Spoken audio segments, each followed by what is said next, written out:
The gavel's missing. That was really kind of lame. There we go. Good morning, Gate City. Good morning. Good morning, Chris. So dark in here, down in the dungeon.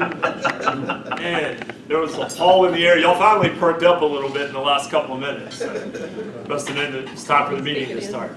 All right, so Mark, you got the invocation this morning. I do. Bow our heads for a moment. Thank you, Father, for the gift of Rotary and for each Rotarian here. Bless this food as we nourish our bodies and our minds, but may we be ever mindful of those in need. Help us to provide food to the hungry, to heal the wounds of hatred with our love, to comfort those in sorrow, and to bring peace to those living in areas of unrest. Through our service to all, we thank you for all of our gifts. Amen. Amen. Pledge allegiance to the flag of the United States of America and to the republic for which it stands, one nation, under God, indivisible, with liberty and justice for all. Other things we think, say, and do. It is the truth. It is fair to all concerned.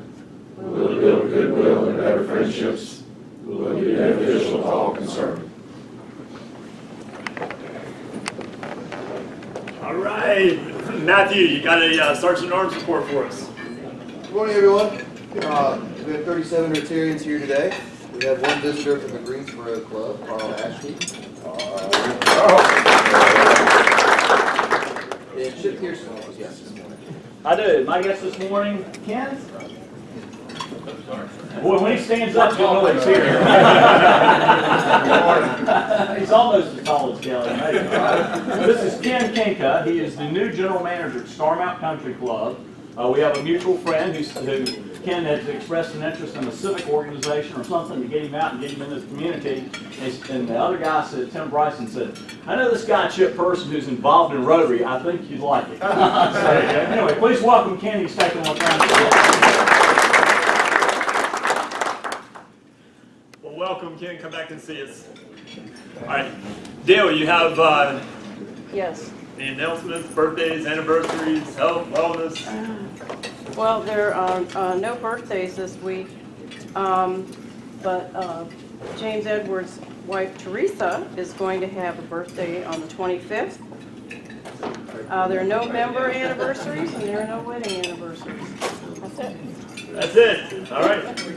How's everybody feeling? Any health or wellness updates? Nothing? All right. Everybody. I'm good, thanks. You're good. All right. Jan's good. So we can move on. All right. So let's try to get some energy up. Y'all want to try to win some of Chris's tickets? Some raffle tickets? All right. So I'm calling. We got two possible winners. If you bought into the raffle this morning, and your ticket 990 or ticket 005. Check them, 990 or 005. All right, James, come on up, pick a partner. You got to bring a partner with you. 005. Anybody got 005? Always, man. Oh, come on, nobody's even run out yet. Really? I'm 005. Conrad's holding out for the big Oh, you're 005, right, 990. 990 is the other one. Anybody got it? All right, grab a partner, Tom. Give him a partner. All right, come back here. You're going to need a little space. All right, James, you stand there. Kelly, you stand right there. All right. Tom, you stand there. Tom, you stand over here. All right, so y'all seen the $10,000 pyramid, right, or 100,000, whatever it is now? All right, it's sort of the same thing, except we're going to use the catchphrase thing with it. Now, you're going to hear a countdown, and it's going to have a category here. When I start, it's going to, here, y'all come over here so you can see. When I start, it's going to show a word up here, right? And your job is to get your partner to say that word. You have to give him clues, but you can't, in your clue, you can't say the word, all right? If he guesses it correctly, you hand it over to Tom. He has to get Tom to say the next word, all right? Got it? Y'all follow me? All right, here, look. I'm glad we're filming this. All right, you got it? All right. So James, Kelly, you guys are up first. And I'm going to officiate, make sure nobody cheats. So y'all ready? That's not the first word. Okay. All right, good. Okay, this is something, there's a body of water. It's kind Ocean, sea, no, it's, pond, lake, when you go to sleep at night, you. a body of water. It's a small, like maybe alligators in it. Pond, mode, lake, stream, creek, stream, No, back to the, alligators. bog, marsh. Think about, swamp. I don't know, bathtub. Somebody who was like there was a movie one time called Goonies. When you go to bed, You sleep, you retire, you go to bed, you snore. Oh, man. All right. So Brooke Shields' movie, The Blue. Look good. Oh, okay.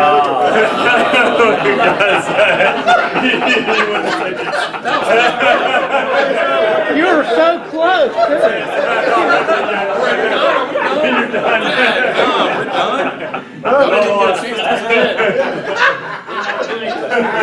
You're gonna need to ease your game.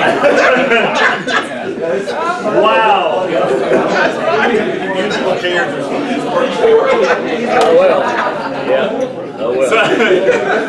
It's a workshop, Chris. It's a workshop. I'm a big Why didn't he say Brooke Shields? All right, Tom and Tom, excellent work. Good job on that. All right, we're up to announcements. I don't see Lisa this morning. Mary, announcements on the ball game or? Yes, August the 7th. Has everybody received the sign up genius that Lisa sent out for the ball game? Say yes, please. Yes. Who signed up for the ball game? Get your hands up, get your hands up. Who signed up? Anybody else? All right, we got a few.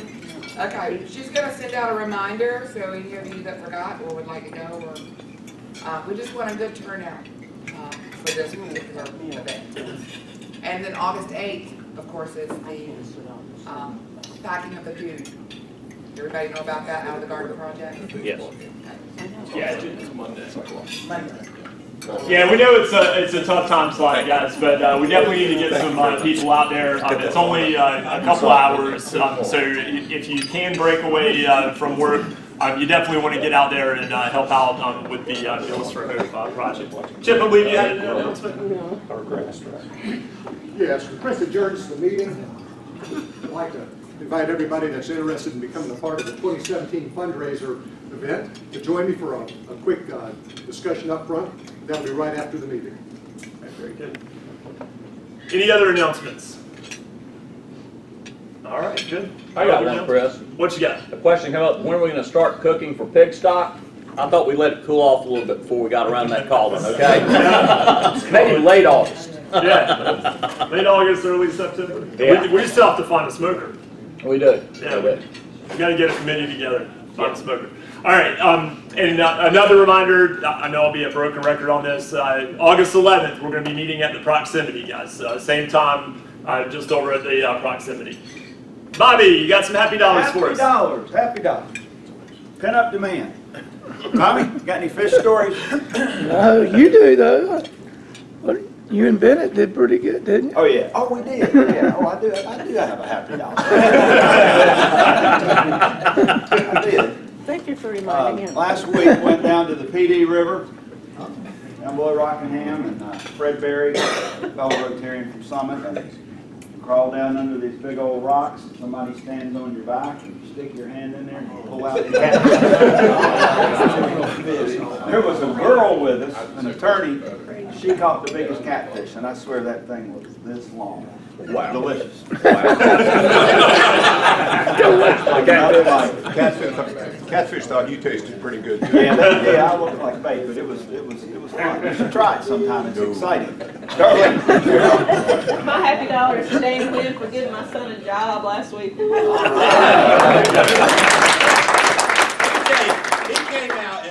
and he worked hard, and he found stuff to do, and he did really, really well. It was Keep him fun. busy, that's Yeah. good. Right.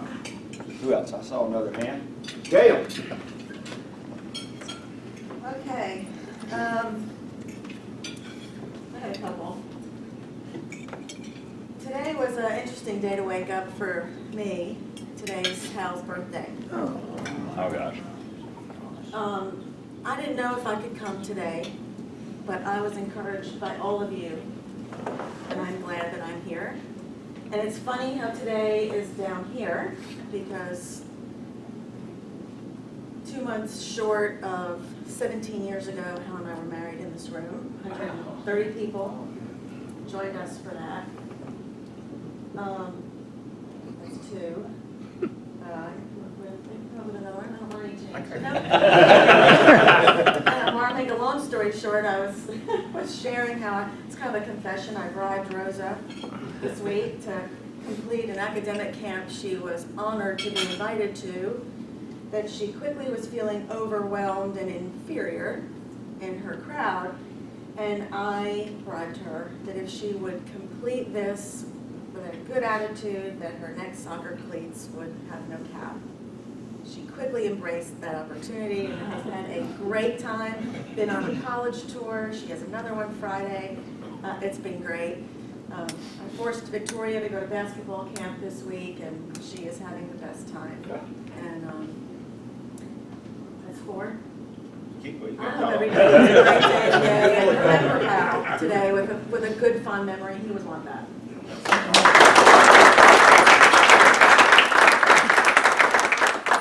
Gail, what was the bribe?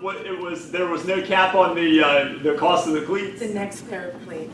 For you non-soccer parents, you have no idea. that is a good bribe. More?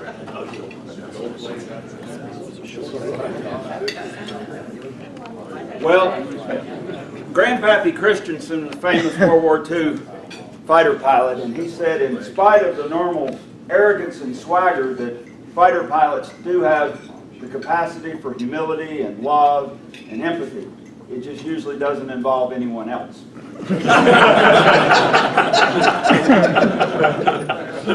All right. All right, Ralph, you want to introduce our guest? I sure do.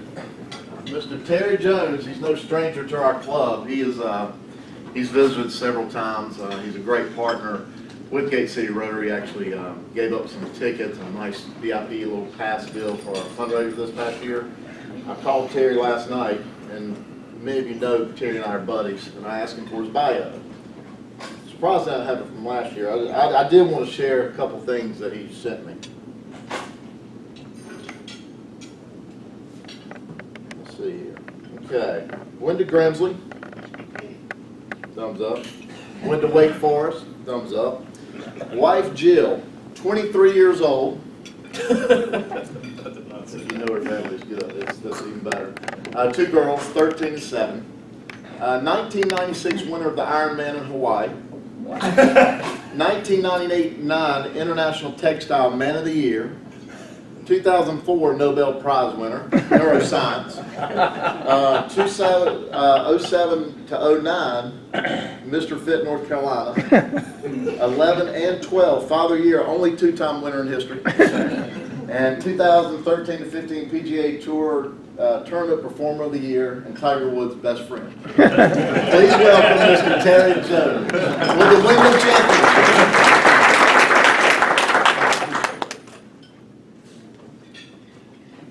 Thank you, Ralph. And just to clear the air real quick, I've been married for 23 years. He's not 23. So. Thanks for having me. Glad to be here. We're getting close to the 77th, I guess, Wyndham Championship. And we're excited. We got a lot to do. As always, it seems like we do more and more earlier every year, but we always walk around feeling like we left the iron on for about 45 straight days and just worried that you forgot something and something's gonna blow up. I will answer the question that I get more often than any right off the bat. And if you saw it was yesterday, there was a press release from Tiger Woods is an agent, and he announced that he's not playing in the PGA, nor is he playing again in the 2016 season. So there, speculation that he may come back. He had a great time here. He was easy to work with. In fact, he stayed here. You may or may not know that, but he stayed here for the week. There were wild speculation about where he stayed, by the way. I heard everything from he took over a house and made him move all the furniture out, moved his own stuff in. So I just say, yeah, that's where it was. That's where it was. But anyway, so he's staying here, and we get a call Thursday morning early, first round, week of the tournament, and it's upstairs at the hotel, and they said, we don't know what to do. We've got people roaming the halls, knocking on doors, looking for Tiger. And so 107.5, somebody heard or saw him here or something, and announced on the radio that Tiger Woods is staying here, go knock on the doors and find him. So we get this panic call from folks upstairs. What are we supposed to do? Like, why are you calling me? Yeah. It's kind of your deal. So we had to get more PGA Tour security out here. Greensboro police had to come out here. Fortunately, he was staying up in the suite floor, so you couldn't really get to him. That was one of the interesting things that happened.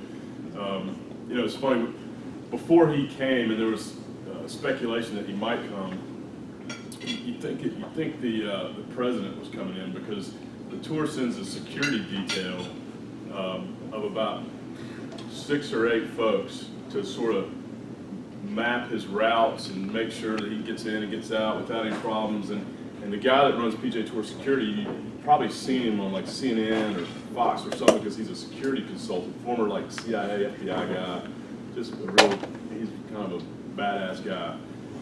So they're walking around mapping all this stuff out. We had to change all this stuff for him to get around. And so everywhere he went, there's this kind of pod around him. So you always know where Tiger was, because you had this sea of not just security, but people following him around. So I think it was Friday or Saturday morning, maybe, it doesn't matter. I was sitting in a golf cart out in front of the clubhouse, just kind of going away on my phone. And all of a sudden, somebody plops down in my cart. I look over, it's Tiger. I went, hey. He goes, hey, you mind running me a couple places? So it was funny. So we started heading out, and since we didn't have this big security force with us, people just didn't think it was Tiger. So we go by people, and then they, hey! So it was kind of fun. So I got to spend about 15, 20 minutes with him, just chatting. And he was friendly. He was engaging. He was funny. He's talking about getting old and how it hurts to get up in the morning, all this stuff. And, I told him how bad I felt for him. But he really enjoyed himself here and had a lot of great things to say about the golf course. All the other stuff aside, he was really easy to work at. I had to do more for Ralph during the tournament than we did for Tiger last year. Wyndham? Yeah, I brought him that shirt this morning. So anyway, he was a pleasure to have. We won't have him this year, but I think if he plays again, he would come back here and play because he liked the golf. He loved the golf course, and he really enjoyed the way he was treated here. And from our standpoint on staff, we were scared to death because you just don't know what might happen when you get that many people out here, especially a lot of people that have never even thought about going to a golf tournament before. So we normally by about Saturday, we kind of throttle down a little bit and we're able to kind of just let the tournament happen, and everything has kind of been in motion for 2 or 3 days, and we're able to take a breath. Well, we're on pins and needles through the finish of his round till he gets off the ground. We were so pleased and thrilled that there were no incidents. He was treated like royalty here by the fans. And you just never know if somebody's going to shout something out or do something. But the folks, everybody here treated him so incredibly well, and it makes him want to come back. I remember it was probably Saturday, and we had a lot more people than we'd ever had out there before, and there's where you catch the sort of the main buses is Forsyth Drive, which runs right in front of the clubhouse. And so people are backed up waiting to get on buses because they waited until Tiger was done and then everybody left. So I lived that week for almost, I don't know, 8-10 days in this little cottage beside the clubhouse, which used to be the pro shop back in the day.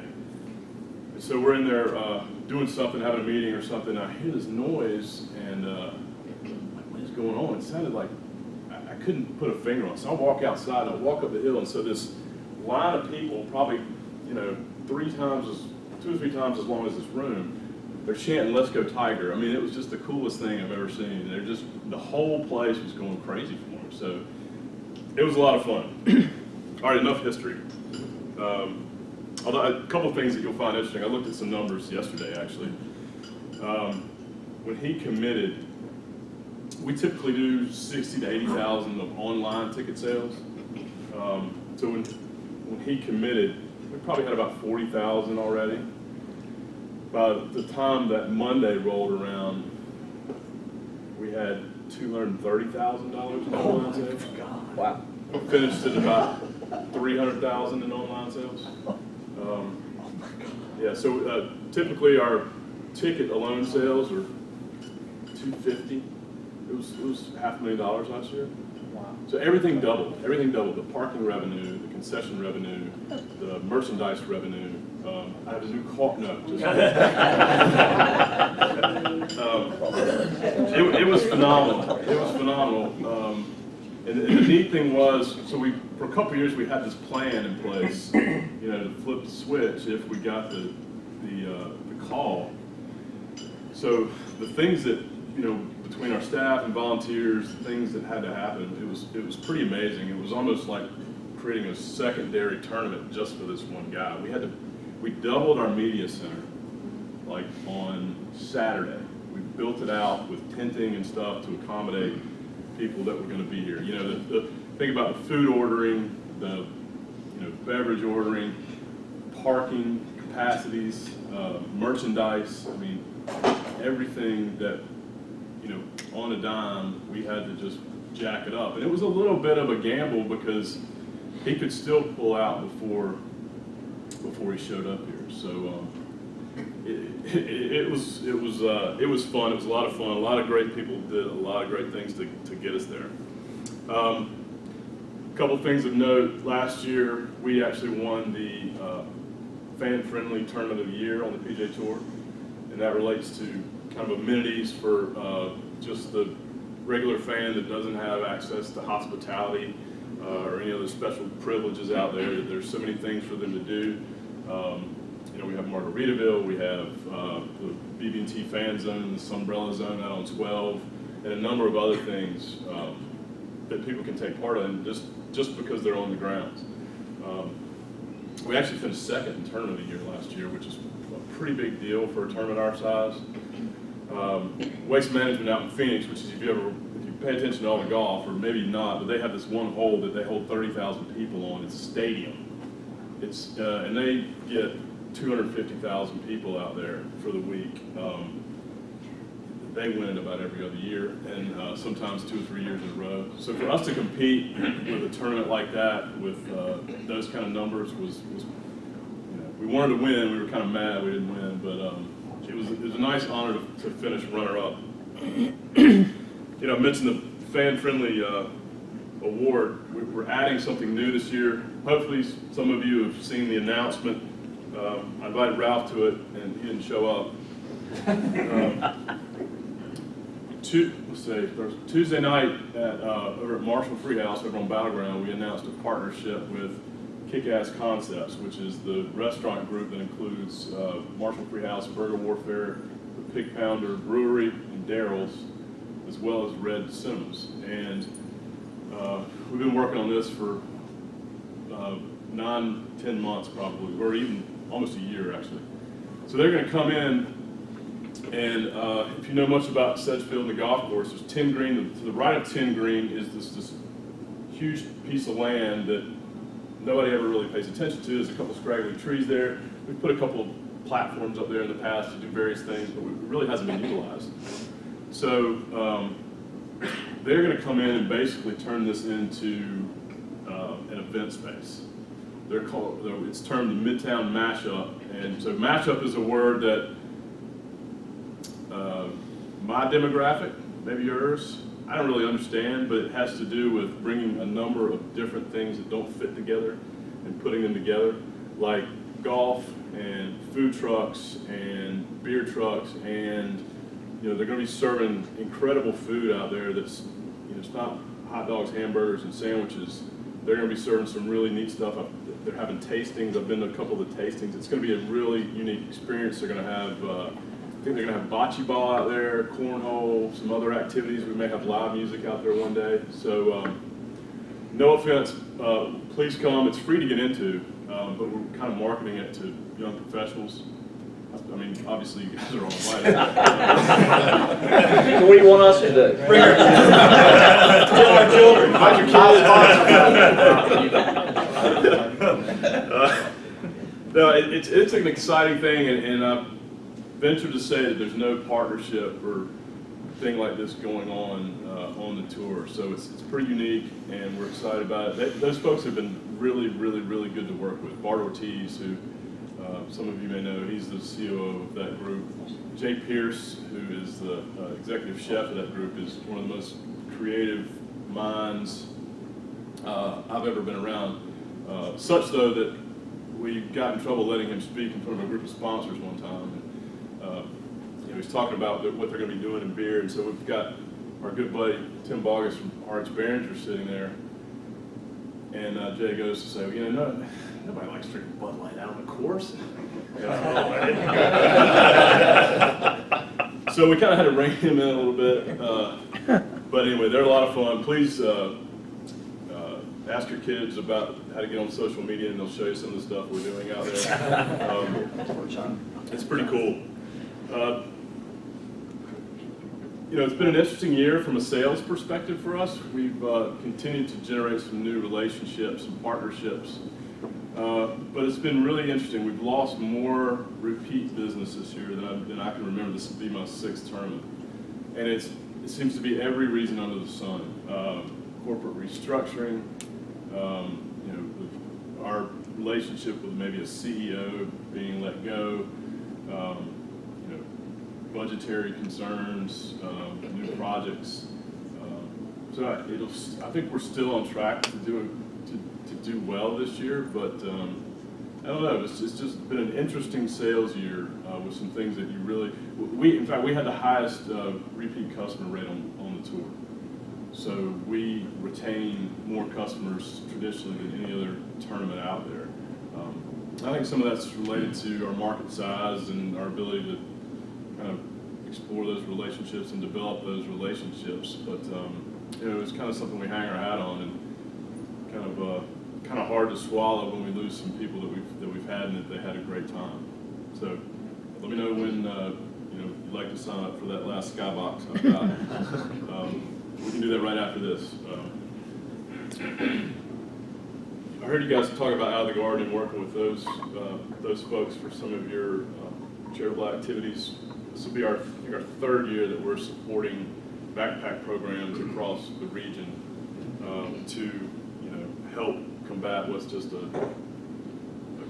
really a tragedy in our area with the statistics on how highly we rank in terms of food insecurity for kids. So we support, Wyndham's been great about supporting that. They always will bring seed money to the table. I think, I remember last year I think it was $50,000 they started it off with. So, and then we put money in on top of it, and then do various things during the week of the tournament to raise additional funds. So if you come out, keep that in mind, and we'll have some spots where you can help support those efforts as well. It's just it's a terrible thing for a community like this that's such a giving community to have that kind of an issue. Field this year. Our field is interesting because we were in a different spot this year. Schedule-wise or calendar-wise, we're on the same week pretty much but we are not the first tournament after the PGA Championship, which is sometimes hurts us because guys will play that and then take a week off. Well, this year, the PGA Championship is next week, actually, because of the Olympics. They kind of screwed everything up. So there's actually 2 tournaments plus the Olympics before our event, which is still the last FedEx Cup event where you can gain points before the playoffs. So we think our field's going to be probably stronger than last year, excluding Tiger Woods. And if you think about last year, we had Adam Scott and Martin Keimer, and I mean, it was a loaded field last year before. Nobody remembers because Tiger showed up. But it's going to be, I think it's going to be a really strong field. We're seeing some commitments from some bigger name guys earlier. Furyk, trying to stay in this demographic. I'm including myself. Ernie Els will be here. We got a couple good commitments last week from Justin Thomas, who ironically won our AJGA event about, I don't know how many years ago, 7, 8, maybe 9 years ago. Went to Alabama. This kid is one of the rising stars. Just remember that kid's name, Justin Thomas. And then Hideki Matsuyama, who's a top 15 guy in the world, #1 guy in Japan. He's played here several times and really enjoyed it. So yeah, I think we're the next to last Ryder Cup point stop for the Americans and the last one for the Europeans. So I think that will have some bearing on who we see here in a few weeks. So I thought I'd just, questions from anybody? I'm tried to cover as much general stuff. Sure. When somebody like Tiger comes and he commits, does the Wyndham pay him to come since he brings so much? So we didn't have to because he needed to play. And official PGA Tour rules say that you may not pay appearance money, but it happens all the time. So what we'll do to get around that, what tournaments do to get around that is they'll pay, like Jim Justice up in Greenbrier, when they had a golf course. That's a tragedy, but I think one year he paid Tiger 1.5 and Bill $1 million just to darken the door. But what we'll do is say, hey, will you show up at a cocktail reception for 30 of our sponsors? For $1 million. Pretty good rate. Yeah, so it happens. It happens a lot more than you think. What's happening on the tour a little bit is you see these guys like RBC does it. They have kind of these stable of guys that they've signed, wear the logo and everything, and that's how they get a pretty good field in Canada because they've got Els and Furyk and Snell. I mean, they got a stable of good players that wear their stuff and are contractually obligated to play there. So that's another kind of spin on how you get around that. Hey, Chuck. Because the top players are skipping the Olympics, is there any hope that they may come to the Wyndham as a tune-up for the Ryder Cup? Absolutely. Yeah, or just the FedEx Cup playoffs, actually. It's pure speculation, but Jordan Spieth played here 2 or 3 years ago, had a pretty good time, finished lost in the playoff. So he's skipping the Olympics. He's also skipping John Deere, which is the back end of the Olympics week. Well, next week the playoffs start. So he played well here. I don't have any information on that. We haven't even talked to his team. But yes, to answer your question, I think we'll probably see a couple guys because of that. How much do one of those boxes cost? So our sky boxes. And congratulations on Jordan now. They will tell everybody.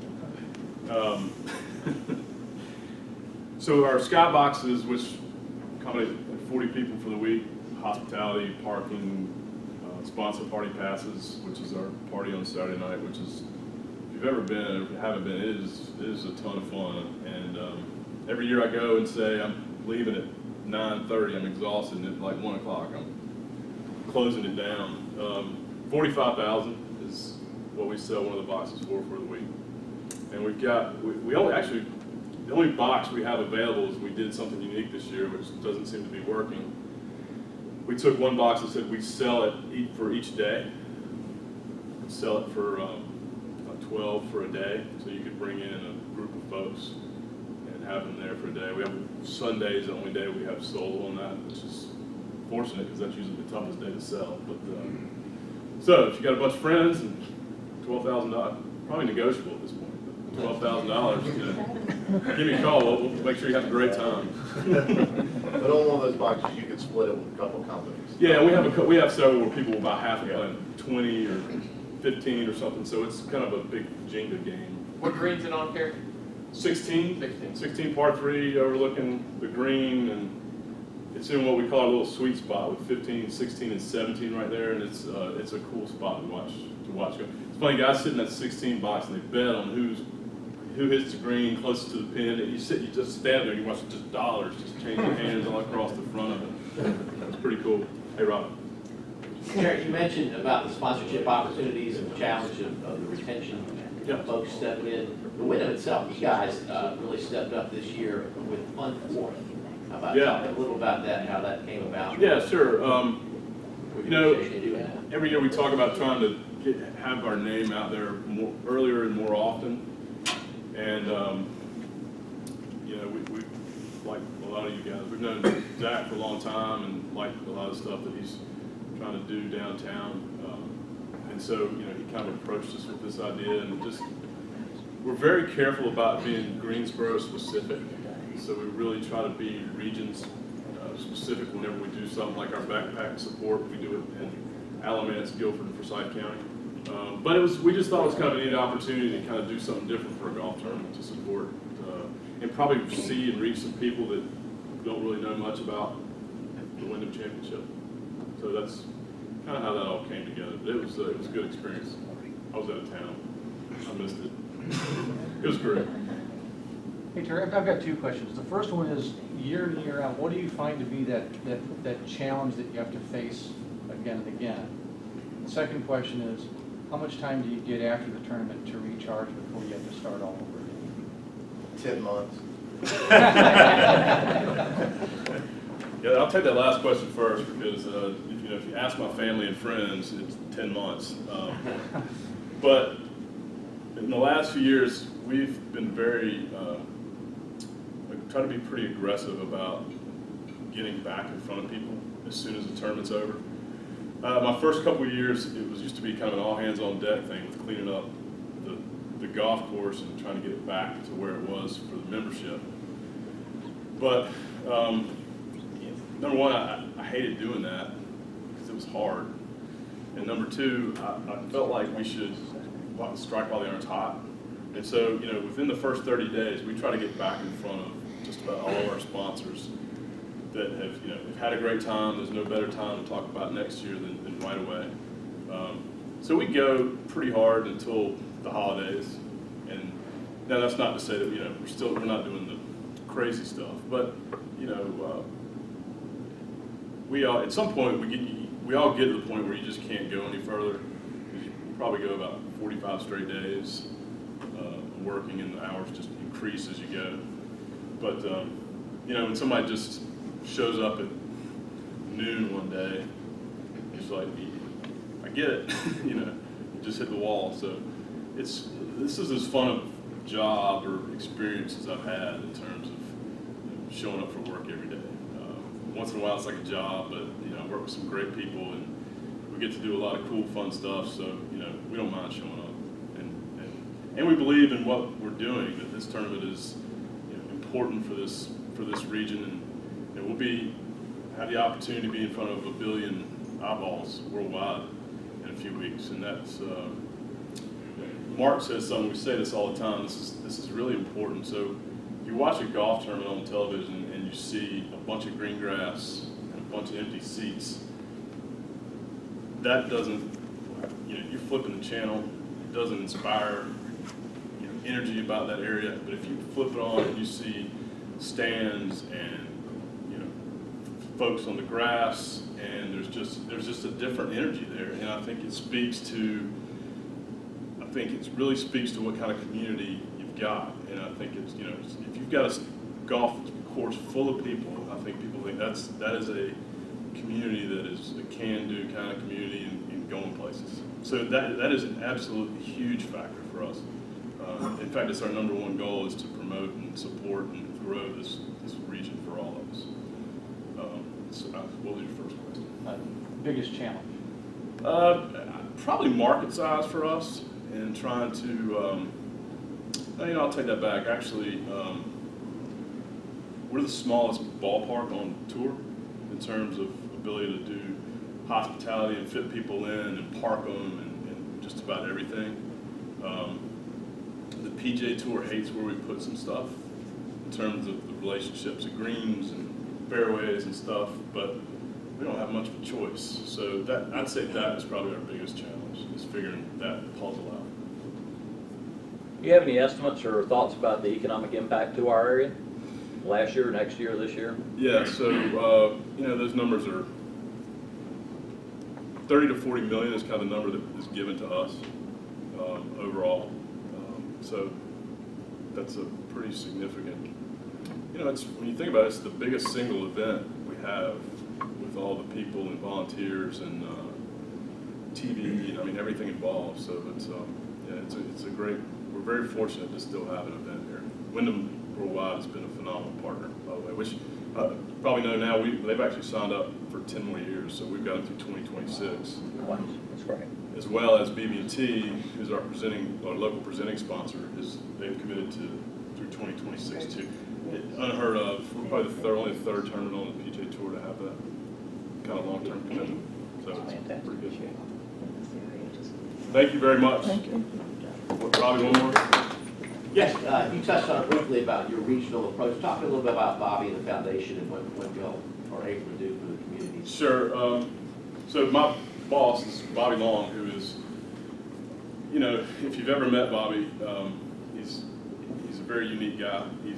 I hope that if I had his resources and talent and network, that I'd treat people like he does. He always makes me feel like I'm the most important guy in the room. His sole focus right now, he's done a lot of venture capital stuff, but his sole focus is when he's out in Silicon Valley or he's in New York or wherever he's talking to people about their companies and growing them. Part of his pitch is, I'm in if, and you've got to bring jobs to our region. So that is what he's doing. We don't hardly ever see him because he's so busy doing that. So it's pretty cool to have somebody putting their money where their mouth is. And sometimes he takes me to play some cool golf movies. Terry, thanks for coming back. I worked it out. We're going to get you out of the side entrance. I think you were one age crack away from meeting Tiger Woods and security detail. So we're going to try to work that out for you. Yeah, none of us can catch him, so. We've got one more duty for you, if you don't mind. If you'll draw the winning raffle ticket.